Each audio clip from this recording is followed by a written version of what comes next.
Welcome to 3-Point Play Sports. My name is Louis Standridge. With me on the video is my co-host Kyle Verska. We're going to be breaking down all of NFL's Week 7 lines this week. We're going to be picking the spreads, picking winners. Kyle's going to pick losers, as he likes to do, and hopefully recap our successful Week 6. Well, I mean, here's the thing, Louis. You lost last week's pod somehow. Nobody knows how, but you did. And then I didn't do so well. I had my second worst week. What was my worst week of the season? The other time you lost the podcast since a pattern yet. I think if anything, I'm saving people the No. You're throwing bad juju on me. Is that what that is? That's what that is. Yeah, maybe. So this is all you're doing. I'm below 500 because of you, which I'm sure you're very proud of. You know what, Kyle? The funny thing is, you hear my picks, and I'm over here at 56 and 38. You could very easily just pick the same picks I have, and you would be just as successful. Okay, fine. You want me to do that? Yeah. Do you think your goodness overpowers my badness? I think, alternatively, I could just fade every pick you have, and then I might just be as successful. Okay, well, you can do that. You can either pick against me every time, or I'm picking what you pick. Is that what you want? Is that how you want to make this podcast? It's just going to be a complete mess based on who goes first. Pure contention. That's all it is. So if you go first, I'll fade you. If I go first, you pick the same one. Got it. Oh, that'd be terrible. Just be very Ben Simmons-ish podcast where we're both children. Gosh. Who else? Somebody else in the NBA right now is Kyrie, of course. So if I'm Ben Simmons, then you can be Kyrie. I'm cool with that. I'd rather be Ben Simmons. No, the earth is round. I think we need to embrace that.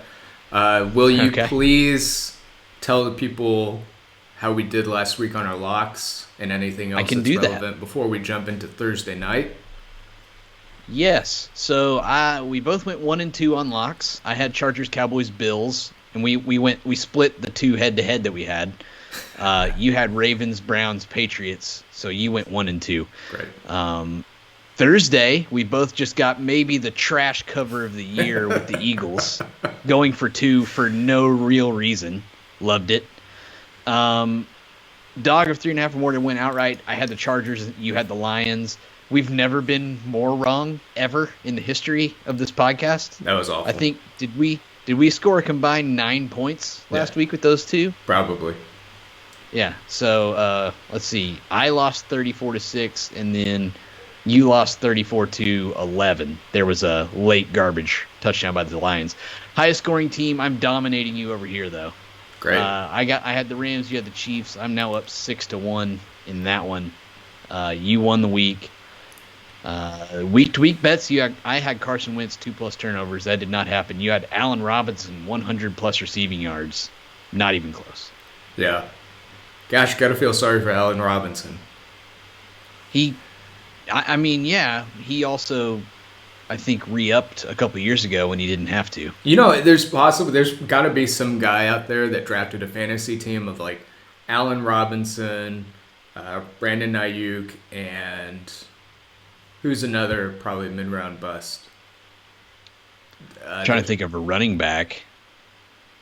I don't know. I mean, Saquon and Christian McCaffrey have both missed like half the games, basically. Yeah. There are undoubtedly some teams out there, yours truly included, that have just awful fantasy teams. Yeah. But my team's just injured. Yeah. So there's nothing I can do about that. Oh yeah. Okay. Much like Kyle's fantasy team, here are the Cleveland Browns kicking off Thursday night, hosting the Denver Broncos. Broncos 3-3. They're coming off the loss to the Las Vegas Raiders. Browns coming off the loss to the Arizona Cardinals. I didn't really watch, I think, any of the Broncos-Raiders game, but what I did see of the Browns game was a bunch of very high points and very low points, but ultimately the low points outweighed them. Who do you like in this matchup? Well, I mean, the Browns are essentially trotting out a JV team. I mean, no Nick Chubb, no Kareem Hunt. Probably no Jarvis Landry or Odell Beckham. Baker re-injured his non-throwing shoulder last week. Some offensive linemen are out. They lost their rookie Owusu Koromoa. They have a couple more injuries on defense. I can't take the Browns. It's going to be an injured Baker throwing to Austin Hooper, who they overpaid like crazy, and Njoku, and is it Harrison Bryant? It's Peoples Jones, right? Yeah. They don't have Seals Jones. They have Peoples Jones. So I want no part. Cleveland might struggle to score, like a lot. Yeah. If you know anything about me, it's that I usually will back the contrarian play, but I feel like I have to lean a little bit into the public side of things just because the Broncos here, for one thing, we haven't had a dog win outright, I believe, on Thursday night yet. And I think this is probably the best chance 7 weeks into the season for it to happen. Well, have we had anyone even come close since the Cowboys in week 1? No, because we've had favorites, I think a lot of road favorites have won. And then last week, I mean, the dog covered, but barely. So yeah, it was just complete trash. Yeah, amazing. Loved every second of it, but complete trash. I think so. Actual looking into this game, that part aside, Teddy Bridgewater, I think he's got 2 or 3 straight games with an interception. Very much unlike Bridgewater to turn the ball over. I feel like this kind of stops, and it's a little bit of a get right game for him. I do appreciate the Browns' defense, but if they're going to be on the field constantly, I think they're just going to get tired, especially if the Browns are not going to be able to move the ball, if they happen to be turning the ball over, which Baker seems to have no problem doing. And I think, I still don't know how much of that is just him making poor decisions and how much of that is his injury. But either way, not inspiring a lot of confidence. And I can't imagine coming into a press conference with his arm in a sling, turning around on a short week, that is just some sort of miracle. So I think they lose this game. Obviously, they don't cover. And then I look probably to take them next week to bounce back. But Broncos over under 25% of snaps taken by Case Keenum in this game. I mean, actually, now that you say that, I can't believe I'm thinking about it. I got to say, over. I feel like if the Browns are just not moving the ball and Baker is taking a beating, which is possible, if they're still down 2 tackles and Von Miller is eating that backup alive, it does not benefit you to keep Baker out there, right? Is that where you're heading at? Well, I was just kind of thinking like Baker gets injured / they're just getting blown out. Yeah. And so it's just like, we got to, this just isn't us today. Let's just take our guy out of here. Yeah.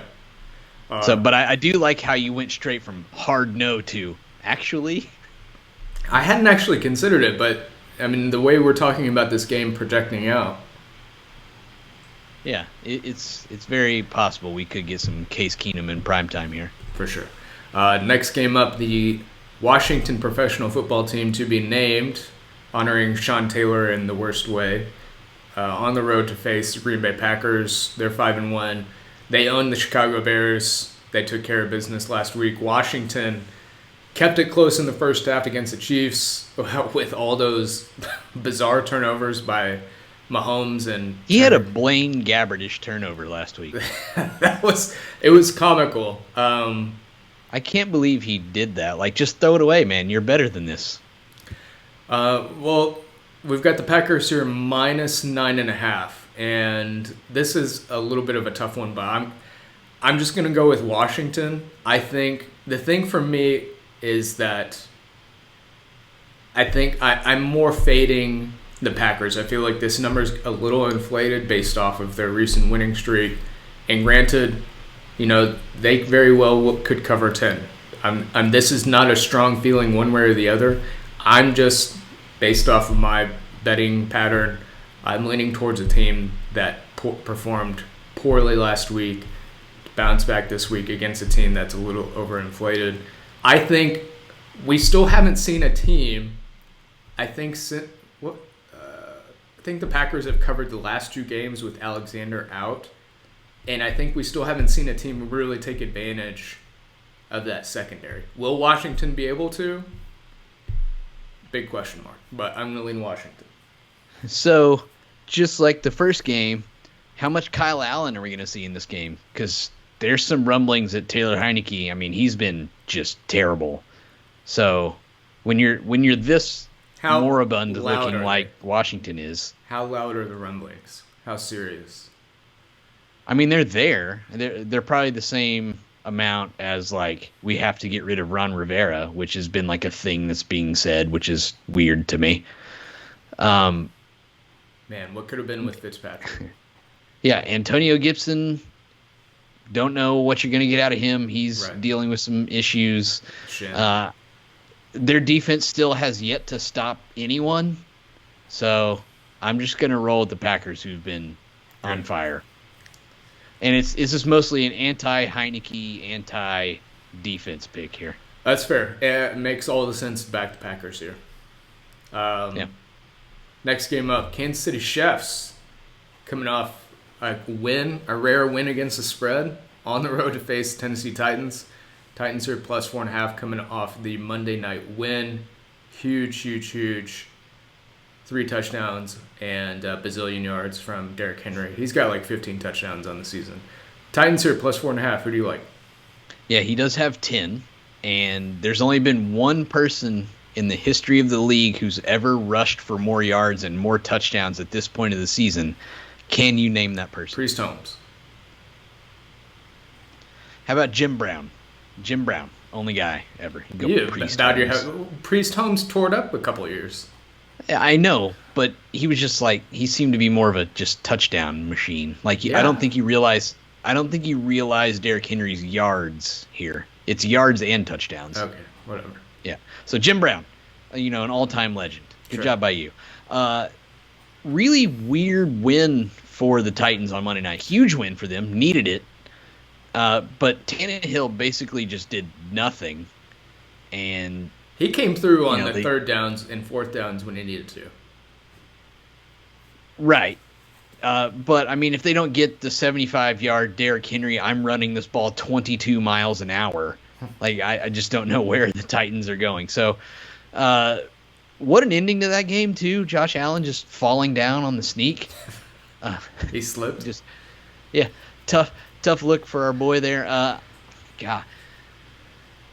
The Titan. This is a matchup of Derrick Henry versus the entire Chiefs offense, because neither of these teams is stopping anyone. So I think I'm going to take the Chiefs here just because it's a short week for Tennessee, and I'm going to keep betting, even though I love Derrick Henry, and you probably don't know anybody who likes Derrick Henry more than me. These workloads are insane. Yeah. So I just, at some point, they're just going to have to be like, we can't give him the ball 35 times. Yeah, I mean, in a sadistic way, it's almost curious to see if they could play this out over the course of a 17-game season, right? Because he's on pace to shatter every record. Much like LeBron at his minutes played, it's like, how is that guy still playing at such a high level? And to me, that's the way Derrick Henry seems. It's just there's an unsustainable but kind of predictable nature to it at this point. I mean, you just kind of unsustainable but sustainable. Right. It seems very paradoxical. Like, I wouldn't be surprised if he reeled off another 3 touchdowns in this game. So I know. Here's the thing: is Derrick Henry's like second half of 2018 and 2019, 2020, 2021 going to go down as like the greatest 3.5 years in running back history? I mean, it's because at some point it's going to be over. Well, look, I mean, he's probably going to be the last running back that's going to hit the 2,000-yard threshold. So I think that's a big kind of... We have 17 games now. Okay, well, I guess that's he's going to be the last one for sure to ever do it in a 16-game schedule. So... really going out on a limb there. Yeah. I think, no, that's a big kind of check mark for him. I think we'll have to see how the rest of the season plays out. If he's able to sustain this to even 85% the rest of the year, I think definitely it's got to be a top 3. I'd have to sit there and actually look at the history and compare, Chris Johnson, compare, former UT legend, whose name I'm blanking on now. Ricky Williams? No, the Chiefs. Eric Dickerson? The Chiefs running back. Larry John? No, he wasn't in Texas. I mean, how far back are we going? Like 10 years. Oh, Jamal Charles? Jamal Charles. He had a crazy stretch for like 2 or 3 years. I think he still carries the highest yard per carry mark, around 5. Anyways, all that aside, I'm with you on the Chiefs here. I think what we've seen the last weekend was the Chiefs, even though they won by, 17 points, they left probably another 21 points out on the field. Those turnovers in the red zone, those don't happen. I think at some point, much like Teddy Bridgewater, Mahomes gets back to being Mahomes. Like, I just can't imagine he's going to continue playing like this. Considering last week was a bad week for the offense, and I know it was Washington's defense, they still could have put up another 17. I think the Titans kind of peaked. Like, that's as best as they could have played against the Bills. So that's why I'm taking the Chiefs, because I know they can play better. I don't know if the Titans can play any better. And, it's probably going to be a slugfest back and forth because the defenses are trash, but I'll take the Chiefs. So what did you think of that holding call on the kickoff that went for a touchdown for the Bills? I think it seemed appropriate. It was weak. Okay, that's fine. You saw that jersey get pulled. We've seen some... It was a letter of the law hold, not a this is affecting the play hold. He was like 5 yards from the guy when he did. That dude was already burnt. Well, get out of here. Then don't hold. Well, he had his back to him. You never know. Okay. All right, we're back on the schedule. Falcons here coming off a bye from their London trip. On the road to face the Miami Dolphins. Dolphins here plus 2.5. I thought this was kind of... Why aren't the Dolphins on a bye? That's what I was about to say. I thought it's crazy. When you go to London, I thought you got the bye after that. So I was surprised to see the Dolphins here. Dolphins. Roger Goodell looked at them and said, East Coast, it's fine. But yet the Falcons, also East Coast. Doesn't matter. Dolphins coming off the loss to the Jacksonville Jaguars. Falcons coming off their win against the Jets 2 weeks back. I'm taking the Dolphins here, plus 2.5. I think short home dog. The fact that Tua was probably a little rusty in that game, just like bounced the wrong way for him. I think on the other side, the Falcons still suck. If this is a 50-50 game, if these teams both suck, I would rather have the team getting the points plus the team at home. So I'll take the Dolphins here. Hopefully the London thing doesn't come into play.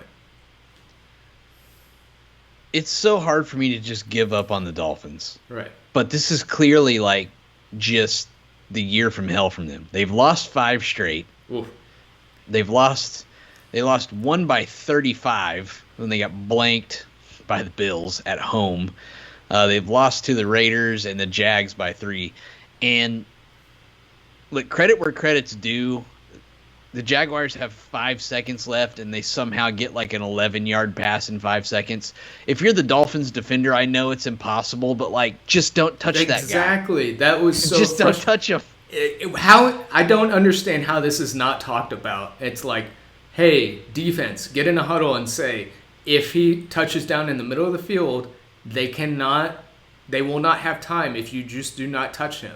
That's what I don't understand. It's the awareness. Because it goes against everything you're ever taught. But that's why you talk about it right before the play. Have some awareness. I know, but football is so much reaction. Like, I get it. Flores overrated at this point. The fact that he got beat by Urban Meyer. Urban Meyer actively is trying to lose.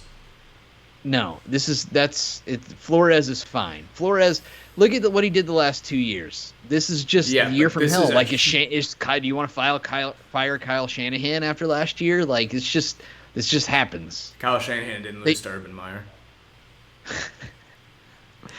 The Dolphins didn't have either of their starting corners. I'd like for at least one of them to be back. I'm with you with the Dolphins here. All right. This is a total, like, everybody's going to be like, oh, my God, Dolphins lost to Jaguars. Bail on the Dolphins. Yeah. I don't like how much we're agreeing. Although, why do we have, like, awesome Myles Gaskin game, and then next game they just, like, bitch him? What the hell is up with that? It happens every time. Yeah, maybe you should just not play him. Well, but, like, what are they doing? He's clearly their best option on offense when, like, Devontae Parker and Preston Williams are out. Like, it's like Jalen Waddle and Myles Gaskin, but they're just like, you're going to touch the ball 6 times. Yeah, but if you're just looking at Gaskin, look at the game before. There was no Tua. It was just Jacoby Brissett. He was checking the ball down, playing it safe like a game manager, and it was not working. But, it's not like he went 10 catches for 22 yards. Like, he was out there making plays. He's a legitimate playmaker. Right. Like, give him the ball. Yeah, but I'm saying he was the leading target. Yeah, I know that's not going to happen, but he had 5 carries last week. 5. That part, I don't know. And that's what the part of, I think, the knock on Flores is like, what the hell was last week? I think he's not an offensive coach. Okay, man. Well, they go back to being a D coordinator. I don't know. I'm really out on Flores. You know? Okay. Well, he did win 10 games last year. Cool. Do it again. Next game up, New York Jets, 1-4 coming off the London trip and a loss to the Falcons on the road to face New England Patriots. Patriots here -7.5 home favorites. They're coming off the Cowboys loss, where they, in my mind, should have covered, but they blew that game. But in fairness, they really got outplayed all game. So a lot of butts in there. Yeah. Well, either way, Patriots probably didn't deserve to cover, even though they were in the driver's seat at the end of the game. And, of course, this is a rematch of a game that was just played, week 2? Week 3? Yep, week 2. So, first rematch of divisional opponents. Who do you like? Oh, Zach Wilson threw 3 interceptions in that game? 4 interceptions in that game? That sounds right. 4 interceptions. 19 for 33 with 4 interceptions. By halftime, right? Wasn't it by halftime? I can't. You want me to look up play-by-play? I don't want to do that. Love it. I'm just going to roll with the Pats here. The Pats showed some fight last week, and they really need to figure out. They're trying to do too many things offensively. They need to just sit in shotgun for way more than they do and let Mac figure things out instead of putting him under center where he's clearly not all that comfortable. But at the same time, I don't know how Damian Harris is running the ball out of the shotgun, but at the same time, passing is far more efficient than running. So I'm going to take the Patriots here with Belichick to really land another shot across Zach Wilson's bow. You tried to talk me into it in week 2. I took the Jets because they were massive home dogs. And that just did not work out. But the Patriots still only scored 25 points in that game. Yeah. Patriots have real trouble moving the ball. Yeah. But if the Jets can't score, it's really hard to not cover when the other team scores 6 points. Yeah. Well, I'll go ahead and say in these spots when the rematch happens so quickly, I'm just taking the opposing team. So I'm going to take the Jets here +7.5. I think they've had the bye week. They've had plenty of time to look at the film from 2-3 weeks ago. And to get the hook on the 7, so that means Patriots are going to have to outscore this team with their limited offense by more than a touchdown, right? And on top of that, I think it's a huge red flag that at the end of that game, I think we saw end of the fourth quarter at the Cowboys, they called the timeout, and Mac Jones was visibly frustrated, as if to say, I know what I'm doing. You didn't need to call a timeout to try and save me. And I think, to your point, they don't know what they want to do on offense. They want to be safe and conservative and let the defense and just kind of manage the game and let the other team make mistakes. But then as soon as they get behind, it's oh, now we need you to bail us out. And the thing is you need to kind of just let things happen. And I think there's still not that level of trust. And if there's not that level of trust, then I think they become more predictable. It's, I think, I mean, clearly Bill Belichick knows more about football than I could ever possibly hope to learn. But just my opinion, if you know coming into the game that they're just going to try and run the ball and they're going to play it safe until they don't have to, that really just plays into your hands. And I think the Jets have a better than perception defense. So at least keep it close, probably 17-14 final. Where do you think the Jets rank in terms of yards per game on offense? Oof. I don't know, bottom 5? Give me a number. 28th. 31st. Who's worse than them? Oh, man. Would it be the Dolphins? No, the Dolphins are 23 yards better than them. Oh, wow. Who also is trash? I know the Falcons. This team is 21 yards worse than the Jets. Gosh, that's tough. I don't know. The Chicago Bears. That one game just set them back. They're averaging 246 yards per game. You got to take out that one game. You can't because they did it. So, I understand everything you're saying about the Jets, but if Zach Wilson is going to be careless with the football, then it's just going to be tough. If the Jets put up 17, then it's going to be tough for the Patriots to cover. But if they put up 7, then I'll take the Patriots. Okay. Next game up. Thanks for dismissing that. Well, it's just like, okay, what? All right. I mean, I think it's going to be low scoring. I'd rather have the touchdown plus. That's that. Next game up, the Carolina Panthers 3-3 coming off, what is this, 3 straight losses and another terrible Darnold game on the road now to face the New York Giants 1-5, plus 2.5 home underdogs here. And Giants, of course, they come off a beating against the Rams.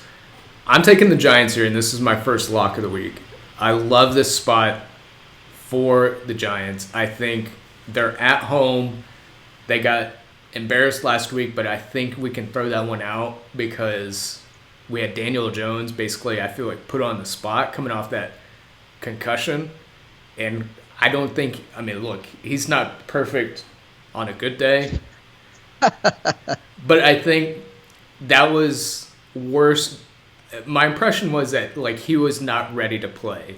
And he didn't look like he was ready to play, especially against that LA defense. I think on the other side, Panthers coming in, Darnold has looked pretty much as bad as Daniel Jones. So much like the Dolphins-Falcons game, if this is an even matchup, I'm taking the dog. I'm taking the home team. I like them in this spot. I just think what from the Panthers gives me any hope that they're going to be, especially without McCaffrey now for at least the next couple weeks, that they're going to be able to have a significant advantage. I'm with you on the Giants here. As hard as that is to say based on what we've seen out of them, somehow Sam Darnold still has the 12th best MVP odds. It's not been updated. Makes zero sense. But yeah, he's been absolutely terrible. The Giants are prouder than this, right? Yeah. They've been embarrassed for quite a few weeks in a row. I agree with you. I mean, Daniel Jones, 4 turnovers. He's capable of 4 turnovers every time, the coins flip before the game. But the Panthers the last couple weeks have been brutal, especially your boy Sam Darnold. So I'm with you on the Giants. I think they'll be way better in this game than they were last week when they were behind a lot early. Yeah, and I think something to be said for the fact that the Panthers' box score or the game score was not reflective really of the box score and how the game played out, because they easily could have lost that game by 2 touchdowns to the Vikings, and the Vikings being, some sort of Seattle just Kirk, man. they let teams that have no business being in the game stay in the game. So I think if the Panthers had actually lost that game by 2 touchdowns, there's no way they are still 2.5-point favorites, I think, in this spot. So taking that into consideration, that's another point to make. Yeah, to your point, I mean, Carolina did lead 17-12 midway through the third quarter, but then Minnesota led 28-17 with 10 minutes to go in the fourth, and then just gave it all back because Kirk Cousins will absolutely take it away. But, I mean, Sam Darnold last week, 17 of 41. 17 of 41. That's not even close to 50%. It's not like he was 19 for 41. 17 for 41. I'd love to know what it was before that garbage time drive. Not garbage time, before that 2-minute drill. Because he was hitting almost everything on that when they were playing prevent defense. Yeah, the 96-yard touchdown drive. Yeah. Let's see. Well, he missed his first 3 passes on that drive. Yeah, they had a 4th and 10 that he hit. Yeah, 4th and 10, their own 4, hit a 41-yarder. Then he hit 1, 2, 3 of his next 5, 4 of his next 6, 5 of his next 7. So that's 12 for 34 at that point, which is almost 40%? Like, just incredible. Yeah. Next game up, the Cincinnati Bengals, 4-2, coming off a impressive win over the Lions, which who hasn't? On the road to face the Baltimore Ravens, a more impressive win over the Los Angeles Chargers last week. This is surprisingly even heavyweight game of the fight. week. Yeah, possibly AFC North division on the line here. Who do you like in this one? Can I just read you off the Bengals schedule so far? Okay.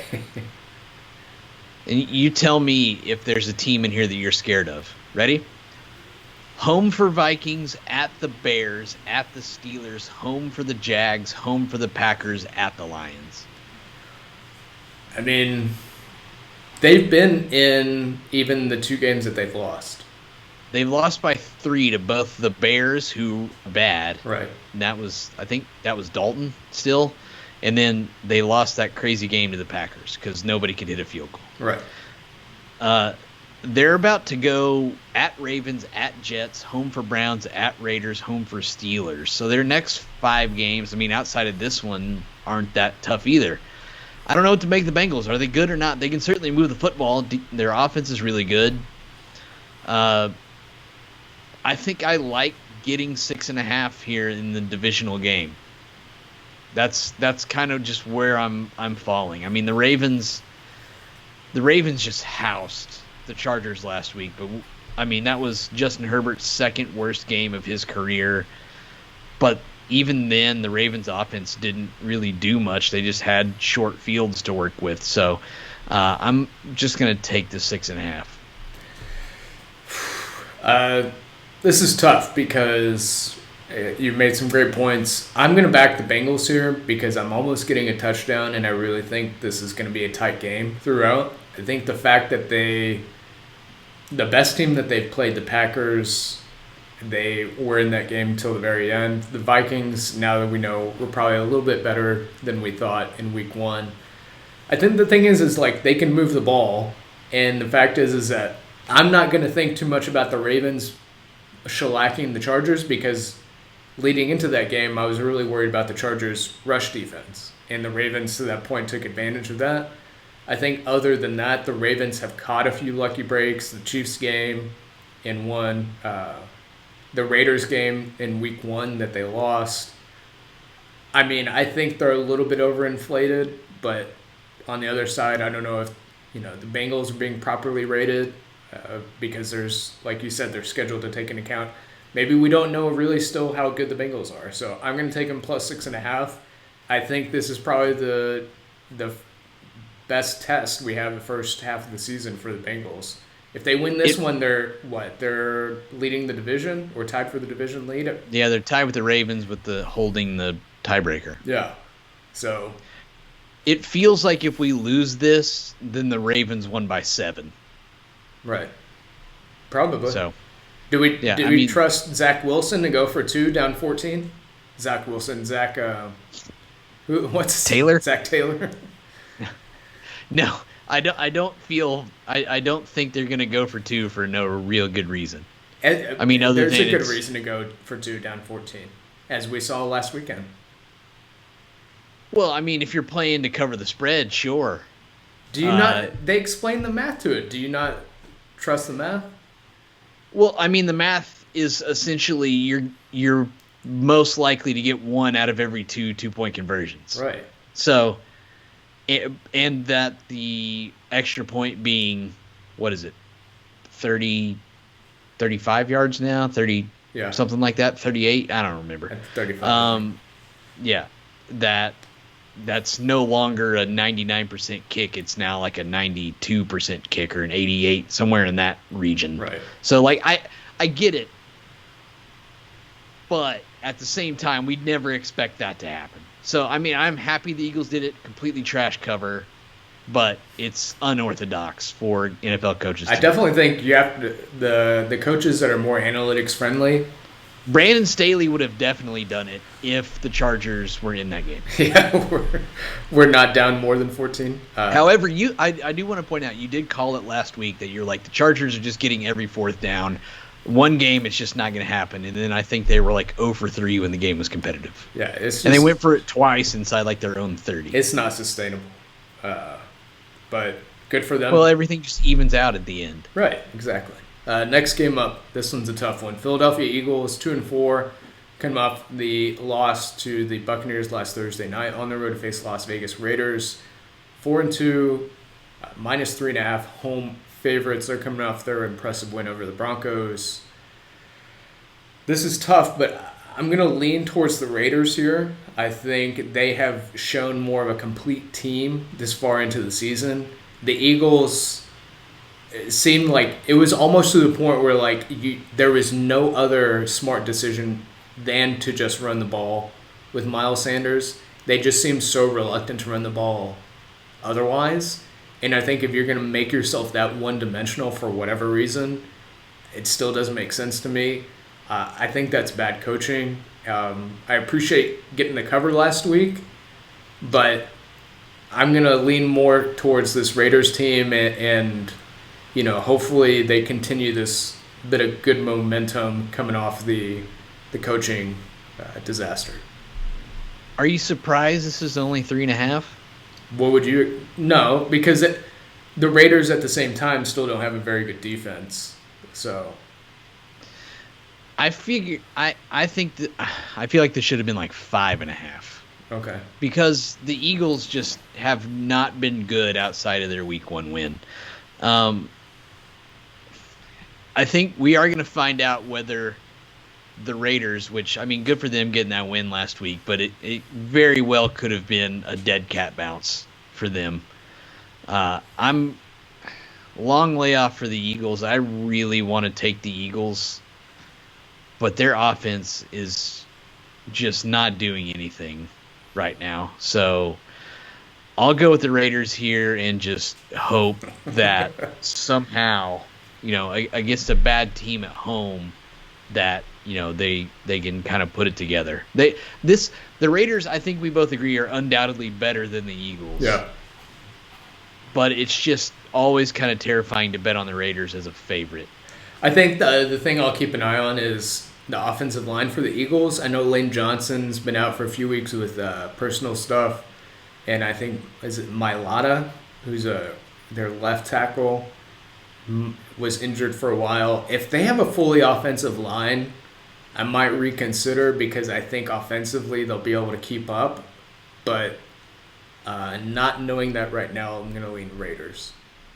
Yeah, they're just kind of a mess offensively. And whenever teams are really unpredictable offensively, I just tend to fade them and think I'm going to get more bad performances than good ones. Yeah, well, that's why they're 2-4. Next game up.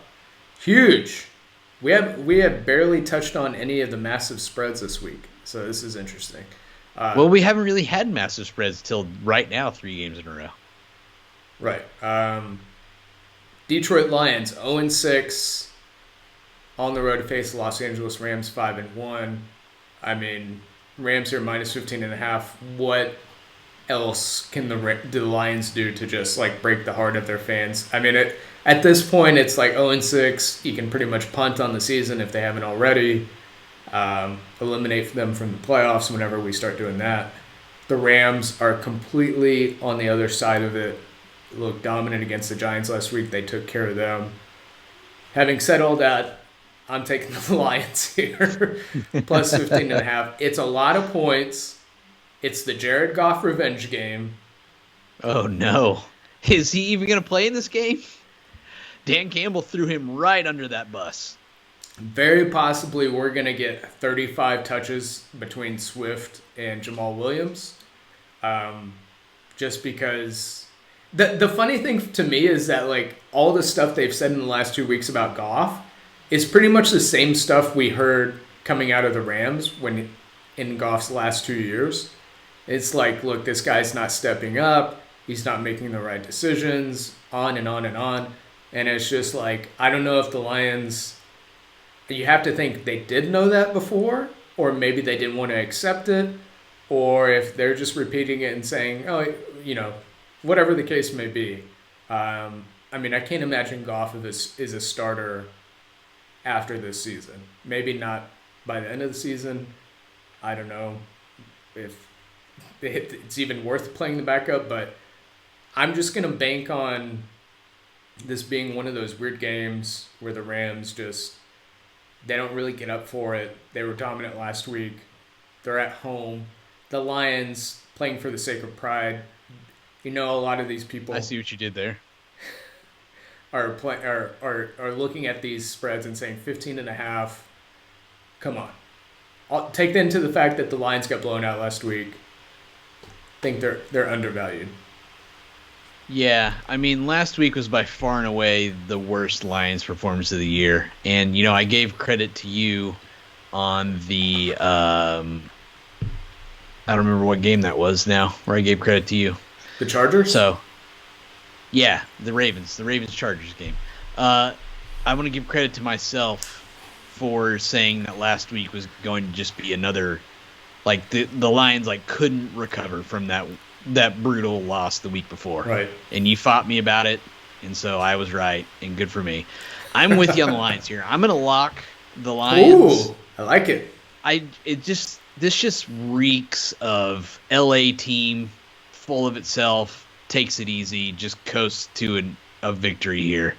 So it's just so many points, and I love getting 15.5 against a team that clearly, outside of last week, but again, they've lost. They're the only team to ever lose twice on 50-plus yard field goals at the buzzer in the history of the league. Like, they don't want to lose every game like it seems like, the Jags were totally comfortable doing. So give me the Lions here. Love it. And to that point, before last week, they had been losing, but in close pretty much in every game. They lost by 8, and then the Packers beat them by 18, but then they lost by 2 and by 10 and by 2. Yeah. So they're going to win a game. They're not going to win this game, but they are going to win a game. The Jets beat the Rams last year.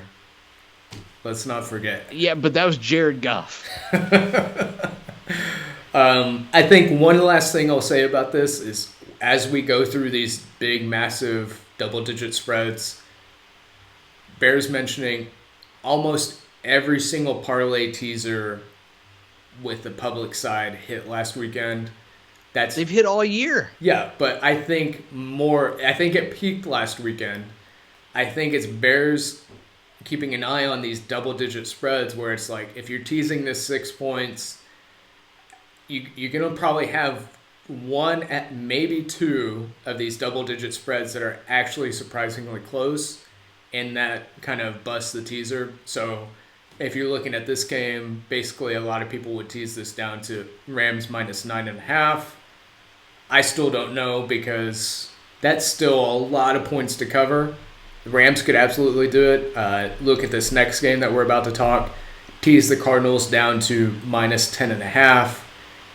That's damn risky. I would not be touching that. But for good reason, because the Texans lost last week. Cardinals coming off a 6-0 start and an impressive win against the Browns, even though I maintain that they're catching all the breaks in every single game.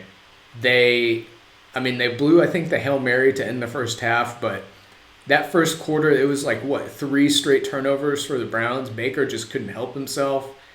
Cardinals easily could have been up 14 at the half. Texans, on the other hand, I didn't watch the game, but obviously they lost. So you didn't want to watch Colts Texans? Come on. No. I'm taking the Texans. I'm locking the Texans plus 16.5. The biggest spread of the weekend feels like the most. At least if the Texans are somewhat competent and can run the ball, the one week that maybe the Cardinals don't catch all the breaks, the Texans are able to take advantage. It's just such an inflated line. You're not going to get more value than a team facing the Cardinals right now. Yeah, to back up your point, the Browns' first 4 possessions went punt, downs, fumble, interception. And by that time, after the Cardinals drive following the interception, they were up 20-0.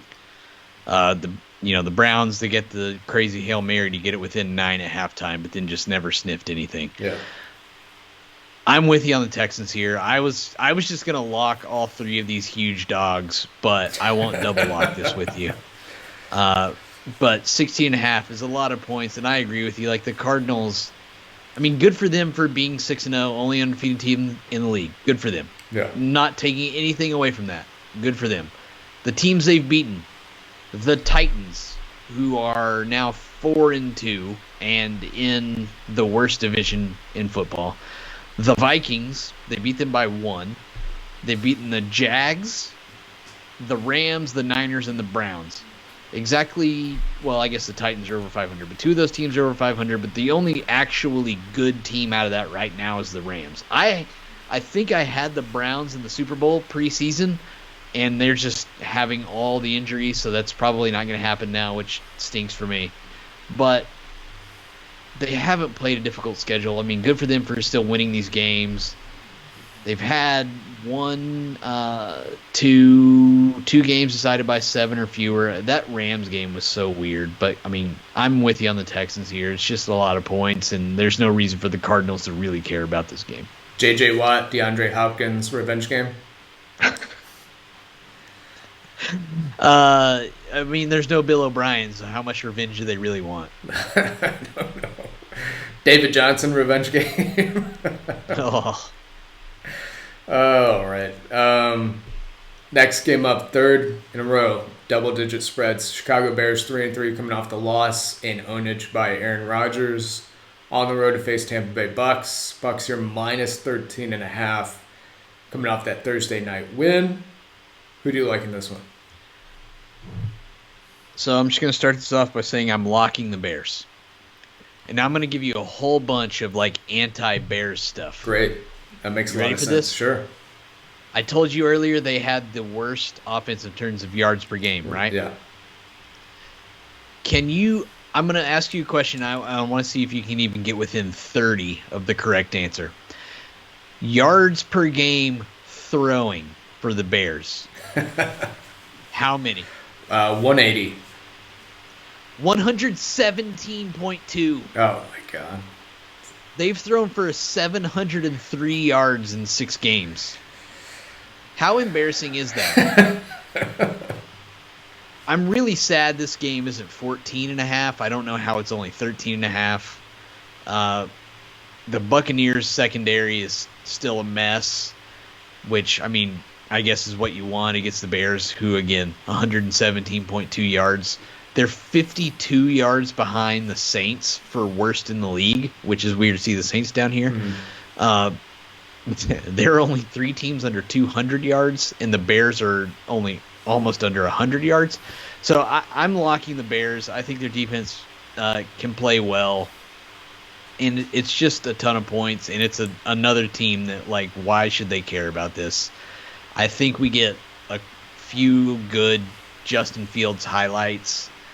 And it just feels like this is kind of an Allen Robinson salvage game. Oh, yeah. I think the Bears can keep it tight. They run the ball really well. I mean, shouts to Khalil Herbert last week for showing a lot of talent. And I know it's going to be tough to run on the Buccaneers, but it just kind of feels like Buccaneers coasting. I would absolutely not play Herbert this week. I think. Well, when you have to, you have to. If you want 2 points, This is well documented. I'm on the running back roller coaster in one of our leagues, and I'm legitimately starting Khalil Herbert, Mike Davis, Chuba Hubbard in that league. Great 0 RB strategy you had. It's not by choice. Yeah.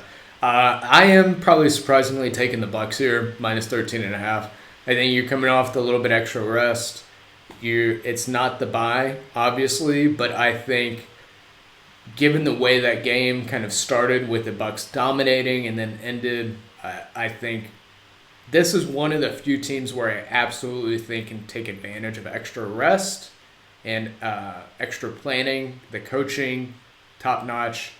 I think the fact that the Bears beat the Bucs last year is also a good reason for the Bucs to get up for this game and really put it on them. If there's one quarterback that I really trust to not let off the gas, it's Tom Brady.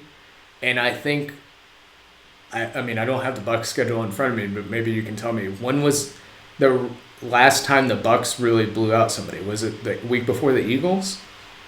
So, I mean, they blew out the Eagles. It just ended up as a 6-point game, but they were completely in control of that game. They killed the Dolphins by 28. Yeah. They beat the Falcons by 23. Their other games have been one-score games. They're absolutely... Well, the Rams, they lost by 10. I meant their wins. They're absolutely capable of really trashing this Bears team. I think the fact that the Bears also... in their win last year, I think it was on a Thursday night, David Montgomery was a big part of that win. Obviously, he's not playing. Herbert's not the caliber running back, which means... maybe he is. They're one-dimensional. At least they could be balanced against the Packers because you can run on the Packers. But that still didn't end up really meaning much. So I would not be shocked if this Buccaneers offense is able to replicate what the Packers are. But the only difference is the Bears, who still lost by like 10 or 14 last week, are not even able to match what they did offensively. I think this could be a really ugly game. Lock Tampa then. Yeah, I'll lock it. Let's do opposing locks. Right. Is that my second one? That's your third one. All right, great. Get them out of the way. I want you to know that between us we have Detroit, Chicago, the Giants, and Houston. Those teams have won a combined 5 games, I think. Look, I brought this up to you earlier. Favorites went 8-6 last week. This is guaranteed to be an underdog-friendly week. 7 wins minimum. Is that your week-to-week bet then? Yes. Okay, so underdogs at least 7 covers. There's 13 games, right? So that gets you over 500. If you just bet the dogs, you get to 7. I really hope the favorites go 13-0. Just for this. That would not make any sense at all. Vegas would burn down. Vegas would just not pay out, and anybody who tried to come get their money would just be met with like a Tommy gun, like it's 1925. Could you imagine being a guy on such a roll that you hit all the parlays last week, you decide, you know what, I don't know what I'm doing, I'm just going to run it back this week. Give me the Rams, Cardinals, Bucks. Not money line. I'm talking like betting the teasers, betting the spreads, and just hitting on all of them again. It would just be madness. You could do a fun 5-team 7-point tease here with the Packers, the Patriots, the Rams to get down to 8.5, the Cardinals to get down to 9.5, and the Bucks to get down to 6.5. Absolutely, there's going to be tons of people that do that based off of the way last week went, which leads me to believe we are probably you're probably going to have one of those 5. So you're predicting lose. Just Vegas cleans up this weekend. No, I think it more regresses to the middle, to more of like an average week. I don't think it's going to be completely 180. I would think that if 7 underdogs cover, and two of the big spreads go down. Like, if there are two big upsets this weekend, I would say Vegas is probably going to clean up. Here's what I'll say, and I think this is like minimizing the expectations. I think one of the 5 teams that you mentioned loses outright. I think so. What we're talking about: the Jets, the Lions, the Washington, Texans, the Texans, and the Bears. One of those 5 wins outright. If you want to roll that into the week-to-week bet. So if you, well, no, that violates the rules. All right. But so then you're saying, look at those money lines, and if you put down probably 200 on each of those money lines, if one hits, you're going to end up making money. You would need probably 2 of the 5 to hit to make money. Well, I guess if the Jets at 7.5 won, you're probably not gonna.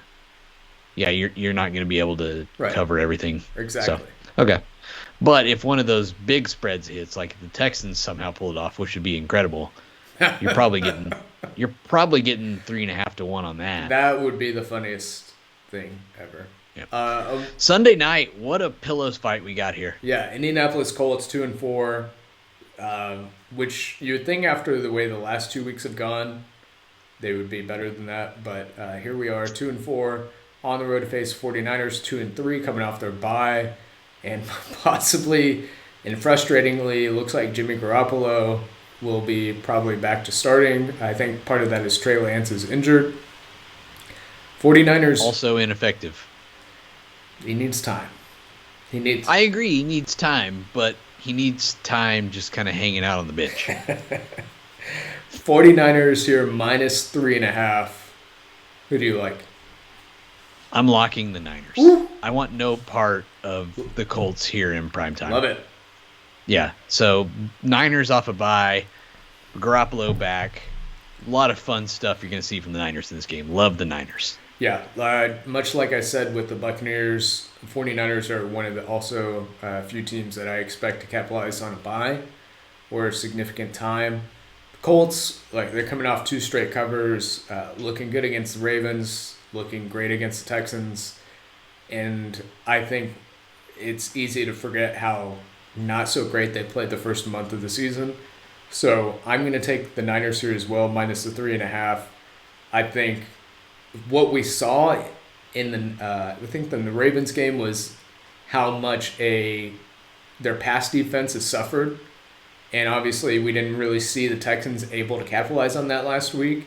I mean, we did see Lamar come back and threw for 400 yards, and they still didn't cover. But look, Jimmy Garoppolo, not really a fan of his, but he's a competent quarterback. He should be able to throw.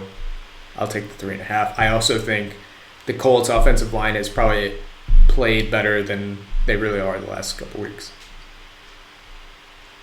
Last game of the week, Monday night. New Orleans Saints on the road to face the Seattle Seahawks. Saints coming off a bye as well. Seahawks coming off a crushing loss to the Steelers. They were in that game, and then, of course, Geno fumbles it in the last minute, setting up the Steelers for the win. Seahawks +4.5, home underdog on Monday night.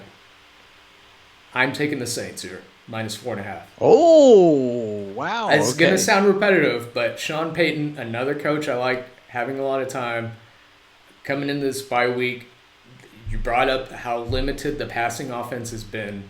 I think Jameis is averaging, 24 pass attempts a game. I think it really doesn't matter if they only pass 20 times this game. Alvin Kamara and whoever the backup is for the Saints, they should be able to dominate this game from the offensive line. The Seahawks were able to kind of trash up the game against the Steelers because the Steelers' offensive line not that great. And I have to think they want to go back and just keep running the ball like we saw them coming out in the second half against the Steelers. It worked for a little bit because Steelers were just playing too deep and for D-line. I think the Saints, they'll be more on top of it. Their D-line is great against the run. The only concern I have with the Saints is the secondary, but I don't know if Geno is going to be able to take advantage of that because it didn't really look like he was able to against the Steelers. Okay. Wow. This was quite a zag from you. This is very, very exciting. So the Saints, outside of just the general Jameisness of their offense, Deontay Harris, who is, I guess, probably their most competent receiver who's playing, is questionable. The Marquez Callaway preseason bandwagon caught fire early and just fell off the face of the earth. Although he had 2 touchdowns a week before the bye. Yeah, I mean, good for him. One of them was just a dumb Hail Mary. Still caught it. Fine. Yes, he did indeed catch it. Good call, Lewis. Teron Armstead, left tackle, is questionable. Center's questionable. Doesn't matter. I'm taking the Seahawks. 4.5 points at home in Seattle on a Monday night. That's a lot of points. You've been to a game there. Yeah, it was this exact matchup almost 10 years ago, which I think back when this was a thing was still in the I think it was right at the beginning of the Legion of Doom or Boom. Is it? So you had to have seen Russell Wilson. It couldn't have been 10 years ago. I think it was 2012. I bet it was like 2014. Was it? Yeah, because like I didn't know you about this time in 2011, so it definitely wasn't then. And then we started this podcast in like 2013, and it was definitely during the podcast days. So 2013 or 2014. Yeah, very possible. But I more importantly remember the Saints being favored in that game. So I'm trying to think if the Legion of Boom was really like in effect at its peak, because I don't think they would have been underdogs at home.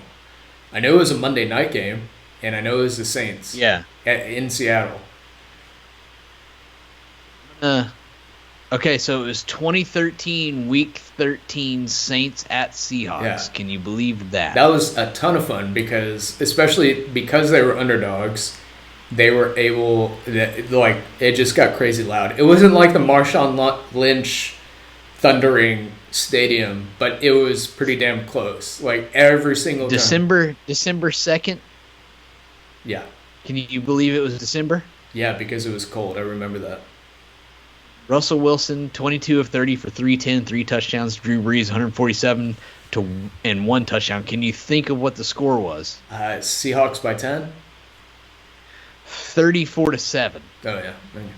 I can tell you it was, unfortunately, and this is the dumbest thing ever, and I'll never do it again, is I bet on the road team, and so it was not as enjoyable. 27-7 at halftime. I bet you felt great. I tell you, I would have felt a lot better just not betting the game and enjoying being a home team. So yeah, you were probably wearing your Drew Brees jersey out there among the Seahawks fans. I'm pretty sure I had like what is it? I had one of the secondary players. I had his jersey, I bet. Jeez, who could that have been? I'm gonna try and find that. Now I'm super intrigued. Okay, so you like the Saints. Yeah. Just because they're coming off a bye? They're coming off the bye. I still think the Seahawks defense sucks. I think the Steelers were limited enough offensively that they really couldn't take advantage. And I think the Saints, the Seahawks will not be able to, I think, to stymie offenses that well every single week going forward. So I think the Saints will have a sound offensive game plan against a terrible defense, and that's what I'm banking on. And I think on the other side of it, if the Seahawks are going to lean on the run, I think that plays into the Saints defense. All right, so here's the thing. There are 2 possibilities of Saints secondary jerseys you were wearing in this game. Seahawks secondary. Oh, Seahawks, but you bet on the Saints. What a freaking just time to be alive for you. Okay. I thought you were saying the Saints, at which point I was like, it was either Malcolm Jenkins or it was Kenny Vaccaro because of the UT connection. No. There was that UT safety probably that I had. It might have been Marshawn Lynch.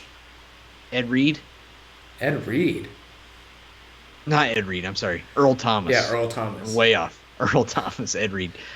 Okay. There's either well, Earl I was Thomas or expecting you Lynch. to take the Seahawks here. Interesting. I mean, we really haven't seen much from the Saints, so I don't know why you're really high on them, but, shouts to you. I mean, very well, by the end of the weekend, I could switch.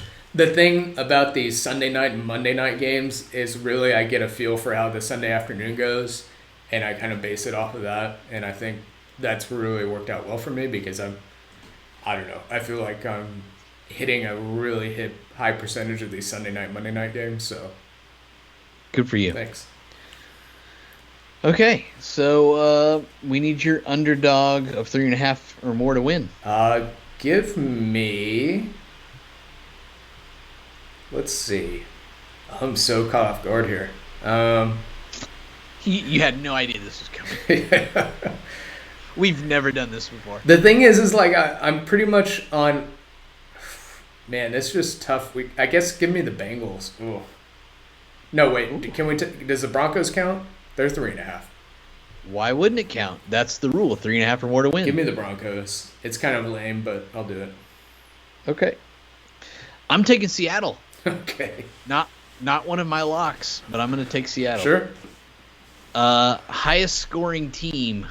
Give me the Chiefs. Oh, hold on. You don't get to choose first because I won last week. This is how this win every goes. week. Is this your first time on this podcast? Yeah. I can't tell. I'll take the Chiefs. Oh my god. Oh shit. You have to take one of the big spread guys here. Yeah, I'm just trying to think who's gonna keep up. You know what? Give me. Give me the Buccaneers. Okay. Not a bad pick. I really thought you were going to go Rams because of your love for the Lions. Yeah, but that's the thing. If the Lions are in that game, it's probably a low-scoring game. All right, so my week-to-week bet here, yours again, is at least 7 underdogs covered. Yeah. Which I don't even know how many I picked. Probably at least 7. you probably didn't. Run the tape back. You probably picked 4. Yeah. I'm going to take Lamar 100-plus rushing yards. Okay.